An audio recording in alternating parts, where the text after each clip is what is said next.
Maydondagi bolalar. Mahmud Murodov. Ishdan qattiq charchab qaytardim. Negadir ikki chakkam zirqirab, boshim og'rirdi. Yo'lni biroz bo'lsin qisqaroq qilish uchun qishloq ahli dam oladigan bog' oralab o'tishni ko'zlab shu tomonga burildim. Bog' darvozasi oldidagi matbuot do'konidan gazeta va jurnal oldim-da, yo'limni davom ettirdim. Yo'ldan sal ichkarida bolalar maydonchasi. U yerda bir nechta bola yangi to'kilgan qum uyumida o'ynab o'tirishardi. Bolalarning qum o'ynab o'tirishimi yo ular qumda yasayotgan qum shakllarimi diqqatimni o'ziga tortdi. Ular tomonga yurdim. Boshimni ko'tarib, ko'k osmonga tikildim. Osmon qanday tiniq, qanday musaffo. Shunda qulog'imga qum o'ynayotgan bolalarning uzuq-yuluq gaplari chalinib qoldi. "Bilasanmi, Anvar?" dedi to'lachadan kelgan bola. "Mening dadam quruvchi. Mana bu ko'chamizda qurilgan uylar bor-ku, shularni qurgan.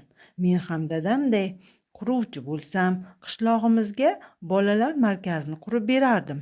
Unda hamma narsa, sport zali ham, suzish havzasi ham, shaxmat-shashka xonalari, kutubxona, kompyuter o'yinlari xonasi ham bo'ladi. Yana zarur to'garaklar uchun xonalar ham bo'ladi." Men derdi Elbek degan sal novchadan kelgan qora mag'iz bola. "Senga o'xshab quruvchi bo'lmayman. Chegaralarimizni qo'riqlayman. Urush istab chegaramizni buzuvchilarni jazolovchi yurt posboni bo'laman."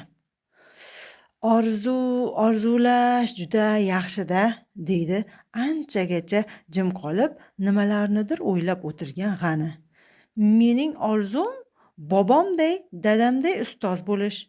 O'qisam, ular ishini davom ettirsam deyman. Qishlog'imiz bolalarini o'qitsam deyman." Bolalar qum uyumi yonida o'ynashar, shu bilan birga o'zlarining shirin orzularini bayon etishardi. Ajabo, ularni tinglab o'zimni butunlay yengil sezdim. Ko'z oldim ravshanlashdi. Boyagi bosh og'rig'im ham, ishdagi charchog'im ham unutilganday bo'ldi. Turib qolgan joyimdan asta qo'zg'alib, uyga qaytdim. Bolalarga tikilib, gap so'zlarini tinglab, tanamga kuch-quvvat, bosh og'rig'imga davo, malham topganday edim. Boshimni qaddimni g'oz tutib, uyim tomon qushday yengil va dadil yurib ketdim.